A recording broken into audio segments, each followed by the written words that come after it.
Bueno, bienvenido una vez más a una nueva entrega de Medicina y Algo Más podcast. Y otra vez tenemos como invitado al doctor Carlos Fernández, que como saben es médico internista, graduado de la Universidad Central de Venezuela, que fue jefe de servicio de medicina interna del Hospital Militar de Caracas, Venezuela. Y actualmente se desempeña como adjunto de urgencias de medicina interna en el Hospital Espíritu Santo de la ciudad de Barcelona, España. Bienvenido, Carlos, nuevamente a Medicina y Algo Más podcast. Bueno, hola Alejandro, un placer saludarte de nuevo y a ver de qué hablamos hoy. Bueno, y vamos a hablar, a ti te han tocado temas duros, temas difíciles, y esta vez vamos a hablar de uno controversial que es sobre polifarmacia en el adulto mayor. Entonces, bueno, la pregunta de siempre es, ¿qué es la polifarmacia en el adulto? ¿Qué es la polifarmacia? Pues, y en especial en el adulto mayor. Bueno, mira, es un tema interesante. La polifarmacia simplemente se refiere a la combinación de varios medicamentos durante un periodo de tiempo determinado. Como sabes, y bueno, y todos lo podemos entender, en la medida que va pasando, nos vamos haciendo mayores, van apareciendo padecimientos crónicos, hipertensión, diabetes, cardiopatías, enfermedades pulmonares, que necesariamente van unidos a la prescripción de medicamentos para cada patología. Y la combinación de varios medicamentos es lo que se puede definir como polifarmacia. No hay un acuerdo de cuántos medicamentos son, porque hay varias definiciones, pero en general se acepta que el uso de 5 o más medicamentos durante un periodo de más de un año, pudiésemos estar hablando de polifarmacia, ¿no?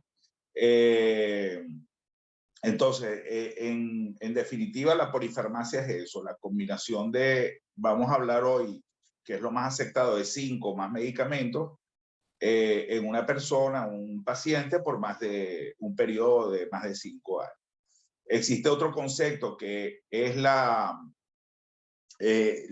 mega polifarmacia en algunas definiciones o donde habla de más de 10 medicamentos en adelante. Ya estamos hablando de algo un poco más complejo, más que pudiese tener implicaciones mayores, ¿no? Pero en definitiva, más de 5 medicamentos por un año consecutivo o un tratamiento crónico es lo que se puede llamar polifarmacia. Ahora bien, hablando de factores de riesgo, vamos a ver, primero los factores de riesgo que dependen del paciente, ¿ok? Sí. ¿Cuáles son esos factores que hacen que el paciente tenga mayor riesgo a caer en esta situación de polifarmacia? Bueno, en los factores de riesgo, evidentemente la edad. Hay estudios que demuestran que han estudiado este tema y lo han valorado. Algunas revisiones de la literatura, etcétera, y todas coinciden en que en la medida que va aumentando la edad de los pacientes, la probabilidad de tener una polifarmacia es más alta. Se dice que ya después de los 65, 70 años hay un riesgo ya establecido, pero ya en la medida que vas avanzando a la década de los 70, 80 años, ya la probabilidad de estar sometido a una polifarmacia o de tener polifarmacia en tu receta es muy alta. Se dice que algunas estadísticas, esto tampoco está muy claro, pero en general, ya después de los 65, 70 años, un 15-20% de los pacientes pueden tener puedes ver polifarmacia en estos pacientes, pero ya después de los 75, 80 años, ya más del 30 al 40% de los pacientes, sus recetas reflejan una polifarmacia. Otro factor de riesgo es el estar internalizado en una institución de salud, ya sea hospital, ingresado, o estar en una residencia de estas para adultos mayores. Estas personas generalmente el riesgo de polifarmacia es también bastante alto. En relación a patologías, el tener hipertensión, diabetes, problemas cardiovasculares y pulmonares también, y problemas, el dolor, patologías dolorosas y enfermedades que comprometan la memoria de los pacientes, trastornos cognitivos como enfermedad de Alzheimer o cualquier tipo de demencia, también hace de riesgo esas patologías que los pacientes, las personas, en su receta tengan una polifarmacia.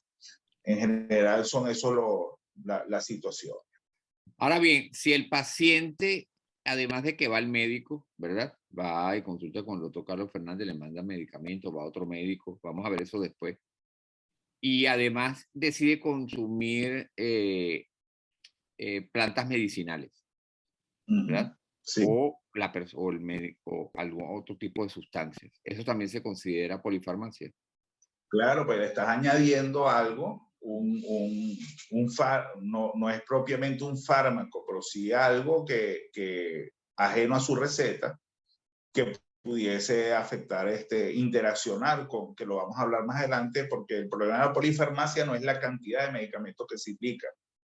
El problema de la polifarmacia es la interacción entre esos medicamentos, positiva o negativa, y el riesgo de efectos secundarios y de una cantidad de problemas que podemos hablar más adelante. Pero sí, la automedicación, hay pacientes que se automedican por largo tiempo, por decirte algo, vitaminas, esto que estás hablando tú, y eso es una prescripción fuera de receta, pero también puedes incluirlo dentro de la polifarmacia. Okay. Ahora, ¿cuáles son los factores de riesgo inherentes al sistema sanitario? Bueno, probablemente ese factor de riesgo es uno de los más importantes, ¿no?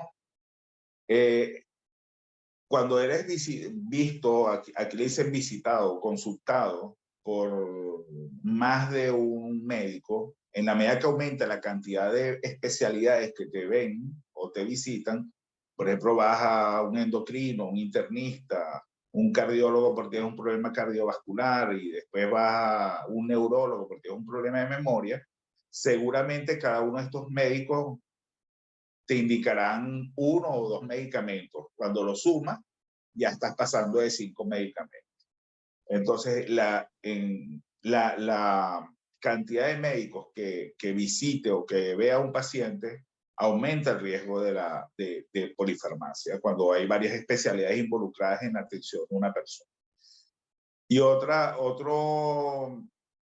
otro factor de riesgo inherente al sistema de salud es el control que puede haber sobre los medicamentos. Hay ciertos sistemas sanitarios donde, por ejemplo, el de aquí de España no hace un control, pero la receta de los pacientes es una receta electrónica. Y cada vez que yo le prescribo a un paciente un medicamento, y ese medicamento tiene alguna contraindicación por la edad del paciente o interacción farmacológica, o por la edad del paciente es un medicamento riesgoso porque lo puede dormir o hacer propenso a que se caiga, etcétera, te lanza una alerta al sistema y te dice si estás seguro de que vas a prescribir esto, ¿no? Al final es decisión tuya si lo prescribes, pero ya te advirtieron que podía haber una interacción farmacológica. Entonces hay sistemas de salud muy abiertos donde no hay restricciones de ningún tipo, donde no hay supervisión ninguna de las recetas, y de hecho, quien prescribe un medicamento, si el paciente no le lleva la receta que le indicó el cardiólogo y no tiene la capacidad de retener el nombre del medicamento y de explicárselo, por ejemplo, al gastroenterólogo que le está indicando algo, este gastroenterólogo va a indicar un medicamento probablemente sin saber si ese medicamento va a interaccionar con lo que mandó el cardiólogo. Esos sistemas existen, y quizás en gran parte del mundo es así, donde no hay una información uniforme, ¿no? Que yo sepa, todo lo que está recibiendo el medicamento fielmente en una historia clínica electrónica o en una receta electrónica.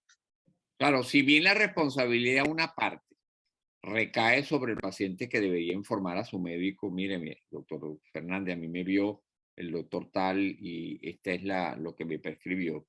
También el médico debe, dentro del interrogatorio, decir, a usted lo ha visto otro médico, qué prescripción le dio y si no la tiene a la mano, pues que se la envíe por vía electrónica para poder saber y no duplicar, porque a veces el problema es que se le manda el mismo tratamiento a veces, 2 veces con distintos nombres, porque los médicos usan distintas marcas Sí, o a sí, veces, ya vamos a hablar más adelante, entonces empieza a haber el choque entre 2 o 3 medicamentos, ¿no?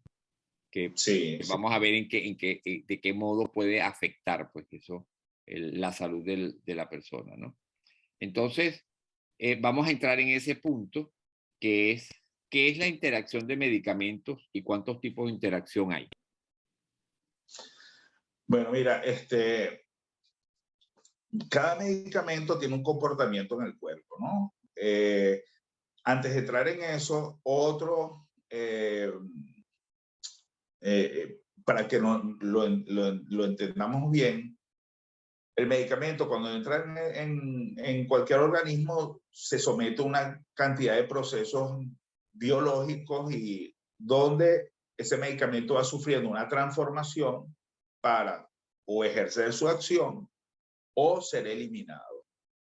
Las vías de eliminación más importantes de cualquier medicamento que ingrese, ya sea por vía oral o por vía intramuscular o endovenosa, son la vía hepática en la orina.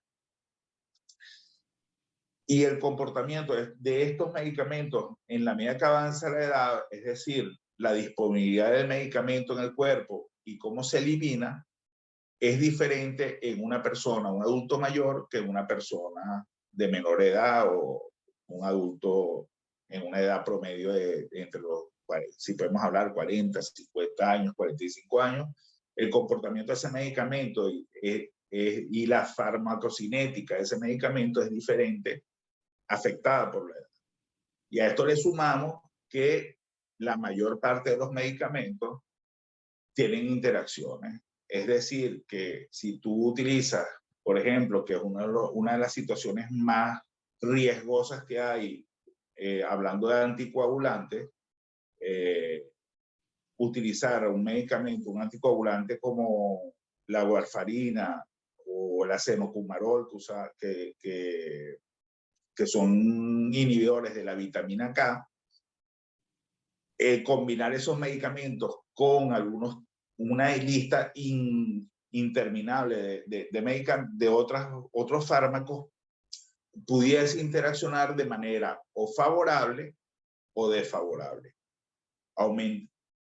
o disminuyendo la efectividad del medicamento o aumentando la toxicidad de este anticoagulante, por decirte un ejemplo. Entonces, generalmente los pacientes que, por decir un ejemplo, podemos hablar más adelante de otras cosas, el paciente que toma anticoagulantes usualmente es un paciente con mucha patología y son pacientes que tienen problemas cardiovasculares, problemas renales, son diabéticos, etc. Y el anticoagulante pudiese ser afectado de manera negativa y aumentar el riesgo de sangrado simplemente por combinarlo con un medicamento que interaccione con él. Y cuando revisas las interacciones farmacológicas o las interacciones entre medicamentos, prácticamente todos los medicamentos interaccionan unos con otros. Es muy difícil encontrar un medicamento que no interaccione con el otro. Hay medicamentos que estimulan la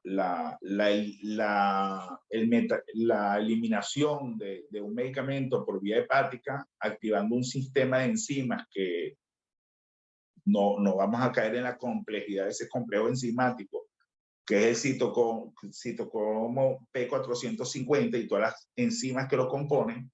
Y hay fármacos que utilizan esa vía para ser eliminados y hay fármacos que le inhiben, entonces, o la activan.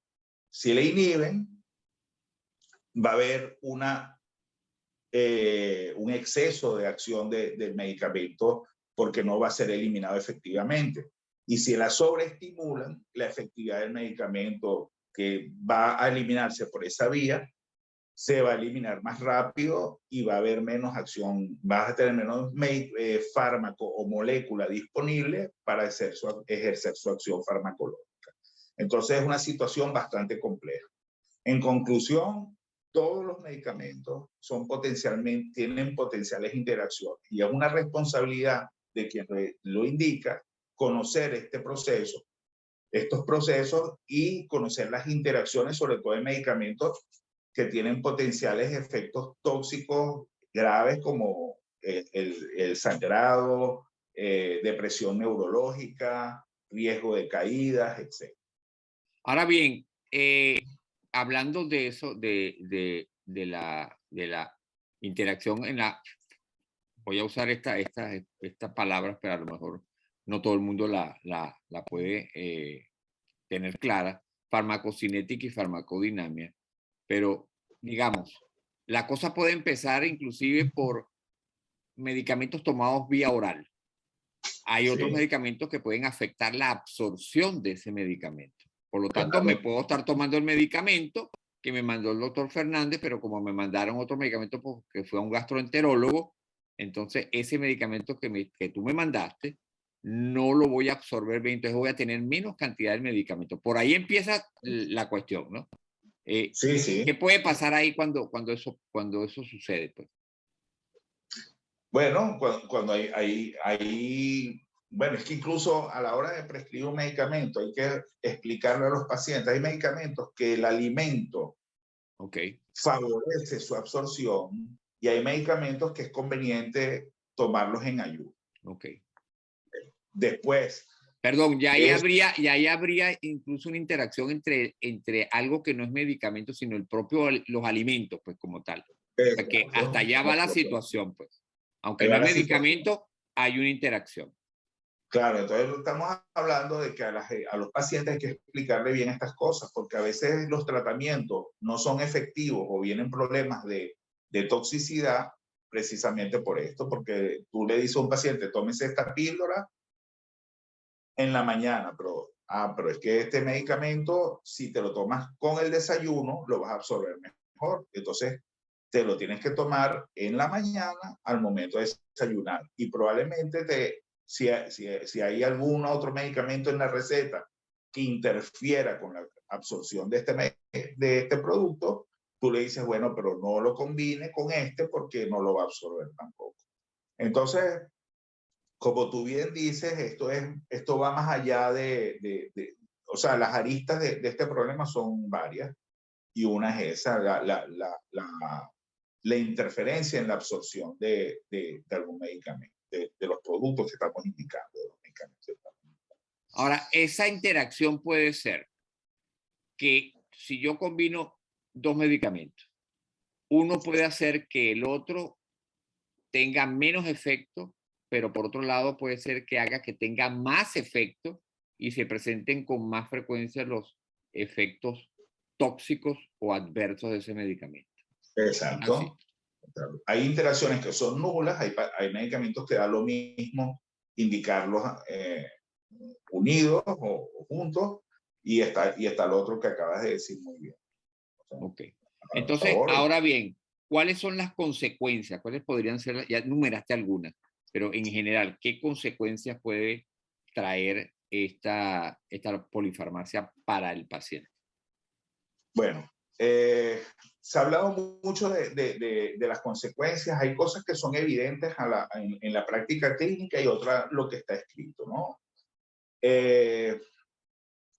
Las consecuencias dependen de cuáles son los medicamentos y básicamente los más frecuentes, ¿no? Entonces, se dice en principio, se ha tratado de establecer la polifarmacia y mortalidad, ¿no? Hay una serie de estudios clínicos que se han dedicado a investigar esto y algunos dicen y arrojan la conclusión de que tener una polifarmacia aumenta el riesgo de mortalidad. Y es lógico, porque mientras más medicamentos estás tomando, seguramente más enfermedades tienes. Y probablemente no es una relación causal, sino que el hecho de tener polifarmacia ya te dice que tienes una cantidad de patologías que te aumentan tu mortalidad. ¿Vale? Polifarmacia y fragilidad también se ha tratado de relacionar. La fragilidad es un síndrome geriátrico donde,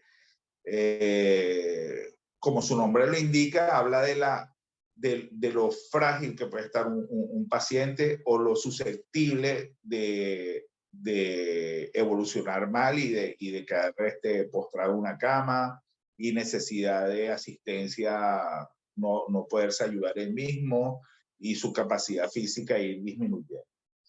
Entonces, hay estudios que tratan de relacionar la polifarmacia con fragilidad y también dan una relación positiva, ¿no? No causal, pero sí hay una asociación importante entre polifarmacia y fragilidad. Y ya hablando ya de otros temas, saliendo de la mortalidad, y esto, hay situaciones muy específicas.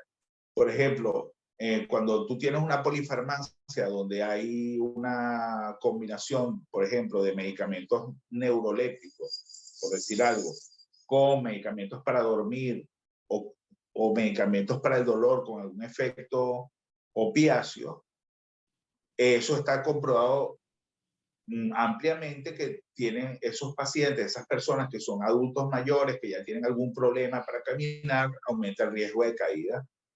Y las caídas parece algo no muy importante, pero cuando un paciente presenta caída, la caída es un factor de riesgo también incluso de mortalidad. Son pacientes o discapacidad, se caen, se fracturan la cadera, quedan en cama y el declive funcional de esas personas se acelera dramáticamente después de una caída. Otras consecuencias, estamos hablando, ya más o menos te lo comenté, con los anticoagulantes, que también son prescritos cada vez más frecuentemente, particularmente la gran indicación de los anticoagulantes en nuestra época y en estos momentos, y siempre ha sido así, son las arritmias cardíacas, particularmente la fibrilación auricular, que es muy frecuente. Y cada día, por lo menos aquí, lo que he visto en los años que estoy trabajando acá, que cada día hay más pacientes anticoagulados. ¿Por qué? Porque cada día hay más pacientes diagnosticados de fibrilación auricular. Y estos medicamentos, los anticoagulantes, son medicamentos que tienen que ser supervisados muy de cerca, que el paciente esté en un rango de anticoagulación correcto, que no exista, que tenga el efecto que deseamos en la anticoagulación del paciente, pero que no se pase de acción y la coagulación del paciente no aumente el riesgo de sangrado, cada día es más frecuente. Y cuando revisas la lista de interacciones con estos anticoagulantes, ya sea los antiguos que usábamos, que son inhibidores de la vitamina K, o por la otra vía de los nuevos anticoagulantes, la lista de interacciones es interminable. De hecho, yo como anécdota siempre recuerdo un paciente que se consultaba ahí en Estados Unidos y le indicaron warfarina y le entregaron un documento que firmaba sabiendo que estaba, o sea, un consentimiento informado, donde decía que le estaban dando este medicamento y que ese medicamento aumentaba el riesgo de hemorragia. Ahí esto. Y después le daban un prospecto donde le explicaba todas a la hora que lo tenían que tomar, las interacciones con otros, con alimentos y una cantidad de cosas que eran muy, pero muy cuidadosos con él. Entonces, es lo que te quiero decir, que particularmente el tema de los anticoagulantes es importante.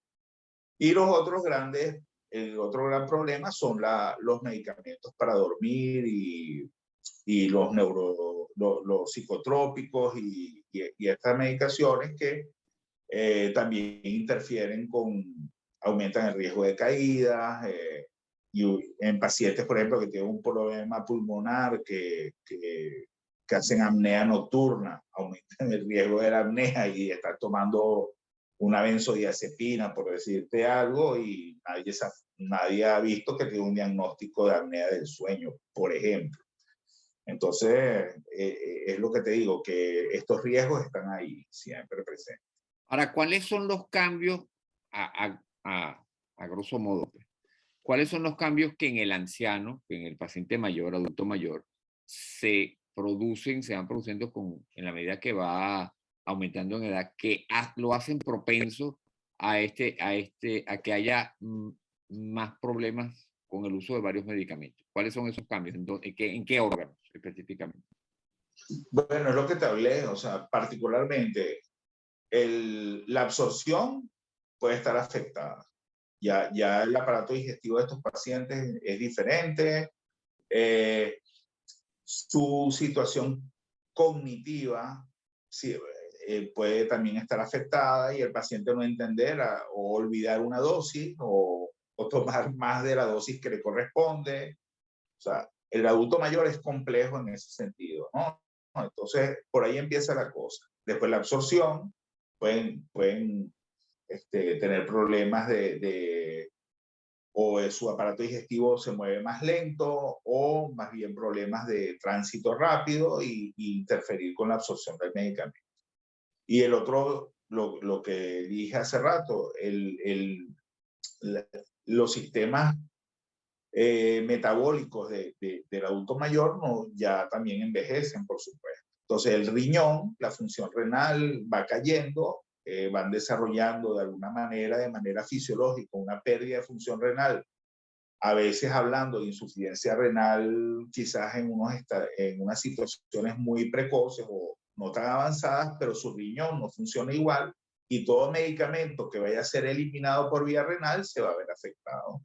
Y el hígado de estos pacientes y este citocromo P450, este sistema enzimático, tampoco va a funcionar tan efectivamente y el metabolismo de estos medicamentos va a ser probablemente no tan efectivo que si tuviesen otra edad que fuesen más jóvenes. Ahora, ¿qué hacer para prevenir y para evitar la polifarmacia?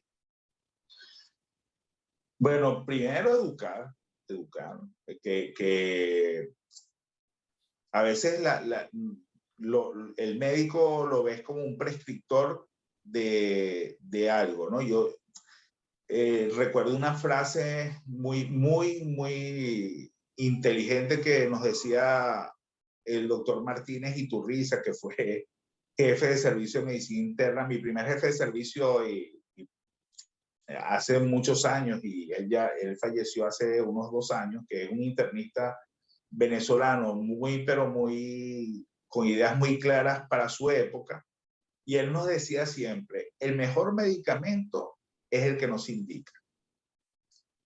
Y lo que traía esta frase por detrás era que cada vez que si tú no le indicas un medicamento a alguien, el efecto tóxico y el riesgo no va a estar.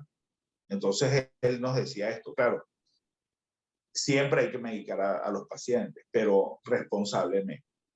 Entonces, cada vez que se hace una prescripción de algo, hay que estar consciente de que cuando tú prescribes una droga, un medicamento a un paciente, esa persona está sometida a los efectos tóxicos y efectos secundarios del medicamento. Entonces, para prevenirlo, educar.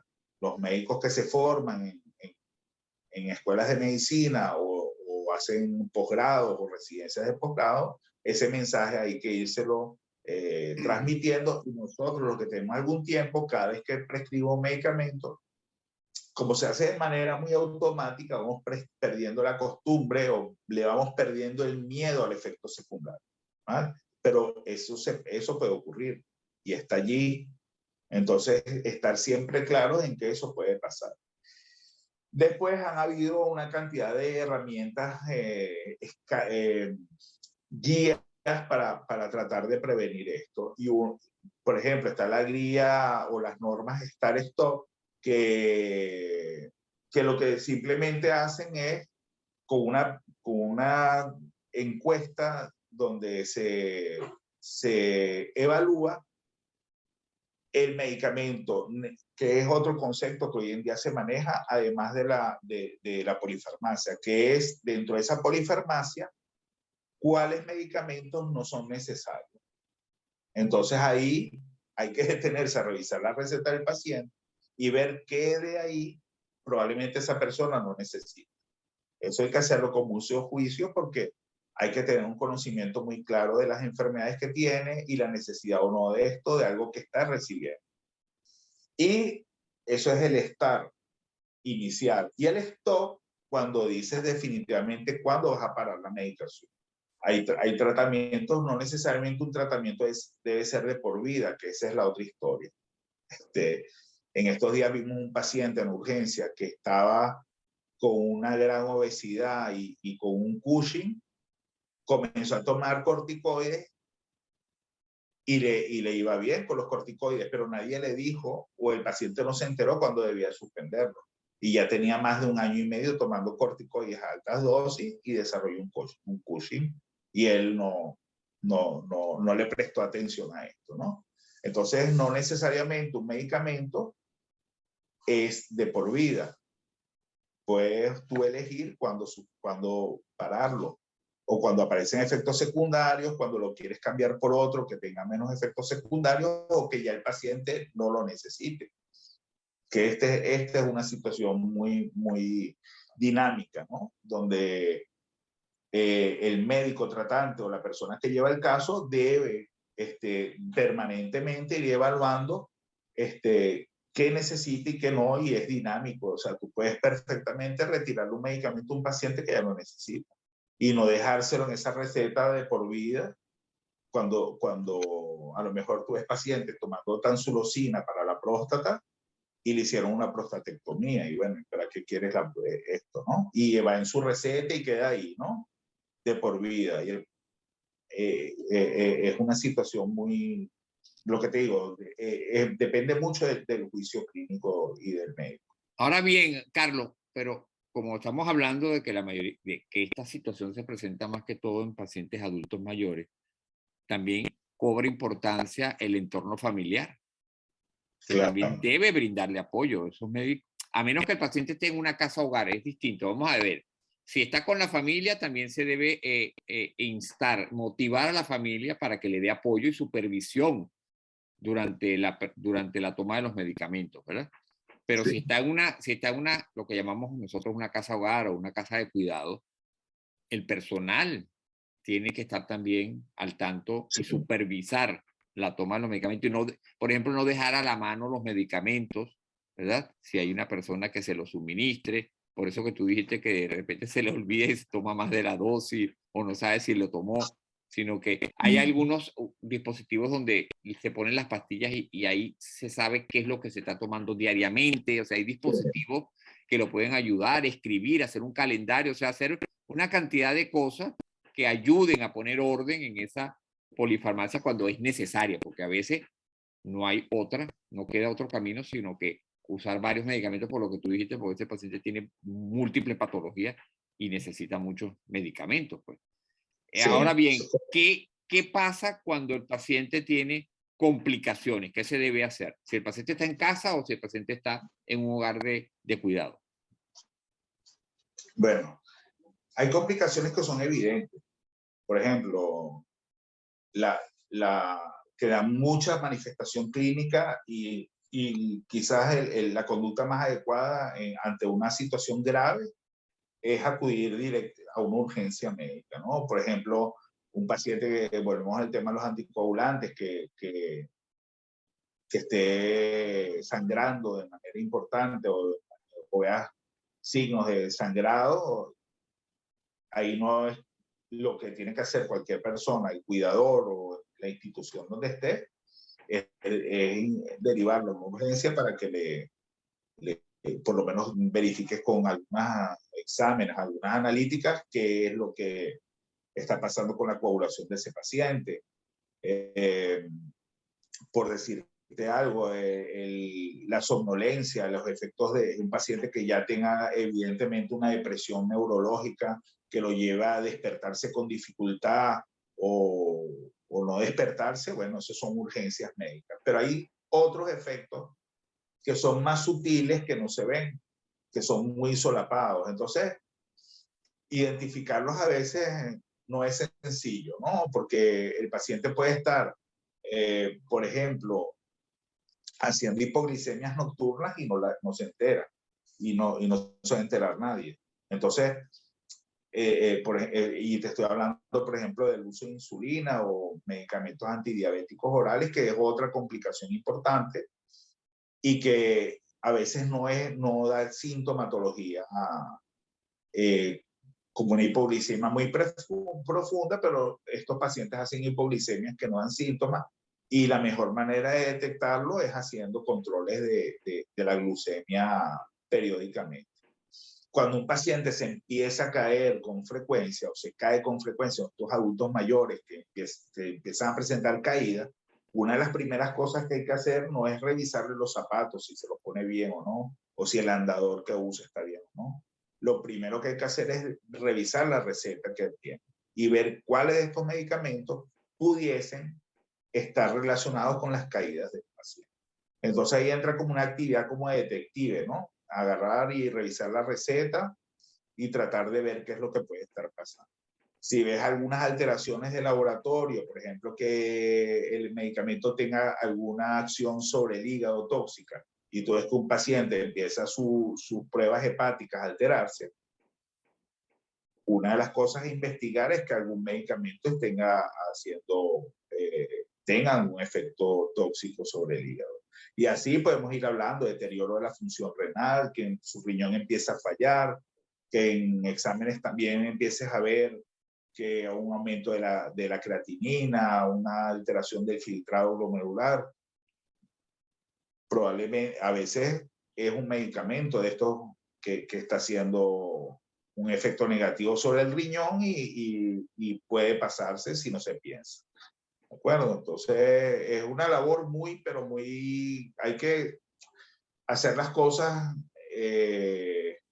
con conciencia y esta labor que te digo yo como de detective, de curiosidad, tiene mucho que ver con el interés que le ponga el médico tratante a lo que le puede estar pasando al paciente. Ahora bien, Carlos, esos pacientes muchas veces van a cirugía y necesitan anestesia. ¿Qué pasa con el paciente que está polimedicado, que tiene polifarmacia y además de eso entonces va a recibir otros medicamentos que son los anestésicos? Sí. ¿Qué pasa y qué cuidados hay que tener en ese caso? Sí, bueno, mucho cuidado, muchísimo cuidado, porque puede ser la combinación anestesia con una gran cantidad de medicamentos puede ser muy grave. Pues durante la inducción anestésica, durante el periodo de toda la anestesia o en el postoperatorio. Para esto existe la consulta preanestésica. O sea, cuando una cirugía es electiva, lo lógico es que un paciente pase por una consulta preanestésica o lo que llamamos en Venezuela preoperatoria, como la quiera llamar, donde el anestesiólogo debe tener conocimiento de qué es lo que toma el paciente, de qué es lo que recibe el paciente y saber qué medicamentos debe retirar, cuándo los va a retirar. Hay cosas hoy en día, por ejemplo, y vuelvo, tú dirás, bueno, pero es que los anticoagulantes están en todos lados. Por ejemplo, las anestesias con punciones, que si amerita una punción raquídea, hay un warning de todos los anticoagulantes nuevos que evitar punciones lumbares o anestesia raquídea porque el riesgo es gravísimo, es muy alto de un hematoma en la zona espinal, con consecuencias muy nefastas, ¿no? Entonces, en cirugía electiva, esa es la situación. Ahora, ya cuando una cirugía de emergencia, ¿qué puede pasar? Que no te dio tiempo de suspender o quitar de unos días los medicamentos que toma el paciente, ¿no? Pero sabes también a qué riesgo te vas a someter y qué se te puede presentar conociendo lo que toma. Entonces ya la pericia del anestesista, del anestesiólogo y el conocimiento de la interacción entre el anestésico que está usando o el efecto de la anestesia con lo que toma el paciente, te permite adelantarte algunas cosas. Bueno, que aumenta el riesgo de arritmia, bueno, tendrás más cuidado con el comportamiento cardíaco del paciente. Aumenta el riesgo de nefrotoxicidad, bueno, ya tú verás a ver si hay medidas para evitar la nefrotoxicidad de estos medicamentos y así muchas cosas. Bueno, ya vamos a pronto a terminar, pero quería que hablaras un poco sobre, porque a veces las personas escuchan, qué diferencia hay entre estas reacciones cruzadas que puede haber con medicamentos, ¿verdad? Y qué son las reacciones idiosincrásicas, porque ya eso es totalmente, es una cosa diferente. Ya. Bueno, mira, los medicamentos pueden tener reacciones adversas que son propias del medicamento, que son frecuentes y están bien, se pueden predecir incluso en qué porcentaje pueden ocurrir, ¿no?